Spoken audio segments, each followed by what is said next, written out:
Good evening class 7 Holi child school. आज हम उसी चैप्टर को कंटिन्यू करेंगे, biology chapter 1 page number 12। Muscular tissue. Muscular tissue is present in every part of the body. शरीर के हर भाग में ये मौजूद है। Movement and locomotion is brought about by the muscles in the body. Movement यानी हिलना डुलना, लोकोमोशन मीन्स जो छोटे छोटे जो मूवमेंट होते हैं हमारे बॉडी में, दैट इज कॉल्ड लोकोमोशन। ये सब मसल्स की वजह से होते हैं।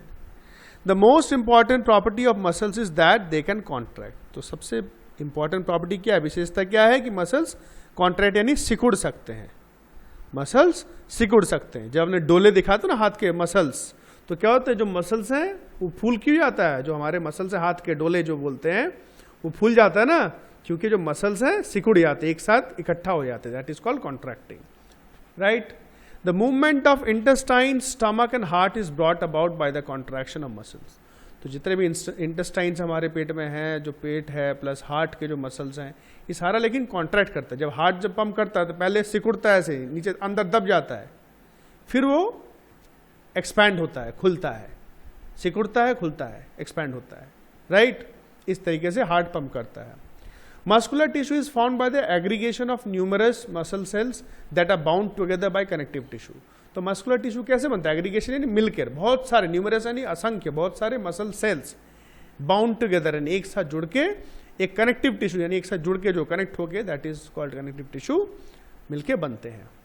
अब मसल टिश्यूज होते हैं तीन प्रकार के। एक हो गया स्ट्राइटेड और वॉलेंट्री मसल्स, दिख रहा है आपको फोटो यहाँ।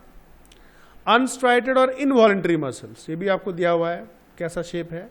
और तीसरा cardiac muscles. Muscles that are under the control of an individual are called voluntary muscles. Voluntary muscles यानी जो मसल्स आपके या हमारे दिमाग के कंट्रोल में है, जिसको हम कंट्रोल कर सकते हैं। अगर हाथ पैर हमको हिलाने तभी हम हिलाएंगे, तो उसके मसल्स हमारे कंट्रोल में है, they are called voluntary muscles. The muscles attach to the arms legs are voluntary muscles. Muscles which are not under our control are called involuntary muscles. और वो मसल्स जो हमारे कंट्रोल में नहीं है उनको बोला जाता है involuntary muscles. The heart muscles और the cardiac muscles are involuntary muscles which work continuously. तो हार्ट के जो मसल्स हैं, जिसको हम कार्डियक मसल्स भी बोलते हैं, हार्ट के मसल्स को कार्डियक मसल्स भी बोलते हैं, जो कि इनवॉलेंटरी है, जो हमारे कंट्रोल में नहीं है, वो अपने आप ही खुद अपने आप से काम करते हैं। अगर हमारे कंट्रोल में होते तो भाई कभी दिमाग खराब होता है, बंद हो जा, हाँ चालू हो जा, है ना, ऐसा करना पड़ता फिर। तो ऐसा नहीं होता, खुद अपने आप काम करते हैं। तो यहाँ पर ये जो हमने पढ़ा है, इन तीनों का डिफरेंस यहाँ पर दिया हुआ है, इसको जरूर आप लोग पढ़ोगे। यहाँ पर खाली शेप के बारे में बता दें, जैसे एक बार देख लेते हैं स्ट्राइटेड वॉलेंटरी मसल्स क्या है। लोकेशन, ये कहाँ कहाँ रहते हैं। They are attached to the bones of limbs, यानी जो हड्डियां, हाथ और पैर के जो हड्डियां हैं, लिम्स बोलते हैं हाथ और पैर की हड्डियों को। रिब्स यानी सीना जो है, छाती, उनके साथ ये मसल्स अटैच रहते हैं। They are attach to the skeleton, खोपड़ी के साथ। टोटल हमारा जो स्ट्रक्चर है, टोटल स्केलेटन यानी टोटल हमारा जो ढांचा है, उसके साथ चिपके हुए रहते हैं। They are also called skeletal muscles, ठीक है। हार्ड और मास, मास यानी मसल्स, हार्ड यानी स्केलेटल ढांचा, ये दोनों मिलकर हमारा पूरा बॉडी बनता है। ओवरऑल स्ट्रक्चर कैसा रहता है दिखने में, दिख ही रहा होगा आपको, सिलेंडर जैसे। They are cylindrical in shape. Unstriated by involuntary muscles, they are found in the alimentary canal, ठीक है। ये पूरा जो खाना जिस रास्ते से जाता है उसको बोलते हैं एलिमेंट्री कैनाल। ब्लड वेसल्स में रहता है। एंड यूरिनरी ब्लैडर, जहाँ पर हमारा टॉयलेट जमा होता है, उसको बोलते हैं यूरिनरी ब्लैडर, थैला होता है, थैला जैसा। They are also called smooth muscles, इनको स्मूथ मसल्स ही बोला जाता है। They are spindle shaped. Spindle shaped यानी बेलन जैसा, देखना, और मम्मी बेलन जो रोटी बेलती है ना, बीच में मोटा रहता है, साइड में पतला, इसलिए इसका नाम रखा गया है spindle shaped. Cardiac muscles, they are present in the heart, ये केवल हार्ट में रहते हैं। They are cylindrical but branched, ये सिलिंड्रिकल रहते हैं लेकिन ब्रांच यानी जैसे गाछ के शाखाएं होती है, डाल, उस तरीके से ये दिखते हैं, ठीक। और क्या है, स्ट्राइप्स यानी जो दाग दाग रहते हैं उनमें। They have light and dark stripes, तो इनमें क्या होता है, लाइट हल्के और डार्क स्ट्राइप्स रहते हैं, दिख रहा है आपको। सेलुलर स्ट्रक्चर, सेल कितने, दे आर मल्टी न्यूक्लिएट, यानी एक से ज्यादा न्यूक्लियस, वो काले काले दिख रहे हैं वो आपके न्यूक्लियस है। नेचर कैसा, इनका स्वभाव कैसा रहता है, they are under our control and are therefore called voluntary muscles, ये हमारे कंट्रोल के अंदर रहते हैं इसलिए इनको वॉलंटरी मसल्स बोला जाता है। फंक्शन क्या काम करते हैं, they help in the movement of bones and bring about locomotion, हिलने डुलने में मदद करते हैं।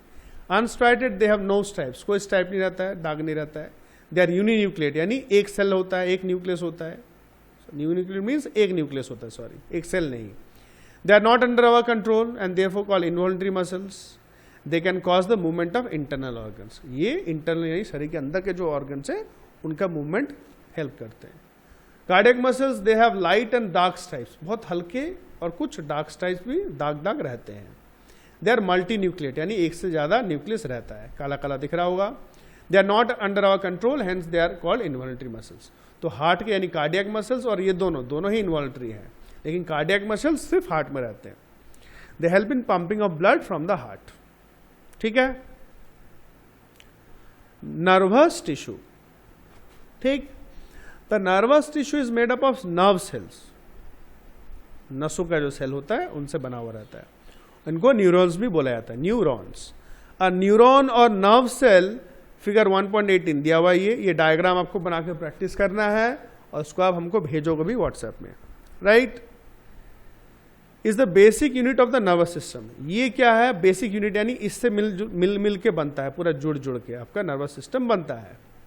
It has a cell body called the cyton, इसका पूरा एक बॉडी रहता है, इसको क्या बोलते हैं, साइटोन बोलते हैं। दिख रहा है सेल बॉडी, ठीक है ना, ये जो साइड का जो पूरा है cyton. Many small fibres extend from the cell body, तो इस मेन जो बॉडी है इससे छोटे छोटे धागे रेशे ऐसे निकले रहते हैं, क्या बोलते हैं इनको, डेंड्राइट्स, ये देखो दिया हुआ है डेंड्राइट्स, बाल जैसे निकले हुए। There is a single long fibre extending from the body cell, और इस बॉडी से सिंगल लॉन्ग फाइबर, लंबा सा धागा ऐसा रेशा ऐसा निकला हुआ रहता है, ठीक है ना। This long fibre is called the action, इसको क्या बोला जाता है, एक्सन। दिख रहा है ये पूरा लंबा।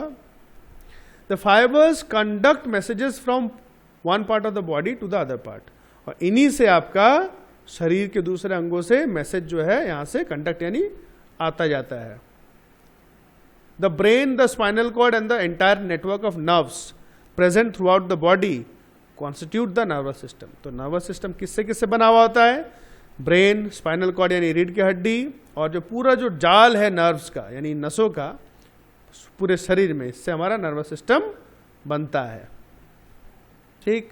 Nervous tissue is a characteristics of higher animals only, और ये जो नर्वस टिश्यू यानी ये जो सिस्टम है ये हायर एनिमल्स है नहीं, जो थोड़े ऊपर कैटेगरी के हैं जिनमें दिमाग ज़्यादा है, ठीक है ना, जिनका शरीर बड़ा है, उनमें ज़्यादातर ये होता है। The nervous system is the communication and control system of the body, ये क्या है, संचार यानी कम्युनिकेशन, इंफॉर्मेशन लेना देना का काम करता है। It coordinates various body parts in their functioning, और इसी से आपका कोऑर्डिनेट्स यानी तालमेल रखता है, जो शरीर में जितने काम होते हैं उनको ऑर्डर देना, क्या क्या गड़बड़ी है क्या है, इसी से हमको, इसी सिस्टम से हमको पता चलता है।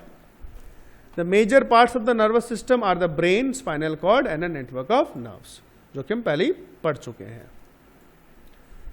इसके बाद से एक्सरसाइजेज हैं, इनको बहुत ही प्रेम से आप करोगे, सारे आंसर्स आपको किताब में मिलेंगे आपको, फिर भी अगर कहीं दिक्कत हो ज़रूर पूछोगे, उल्टा पुल्टा नहीं लिखोगे, पूरा ध्यान से मिला के आप इन एक्सरसाइज को खुद करोगे, ठीक है।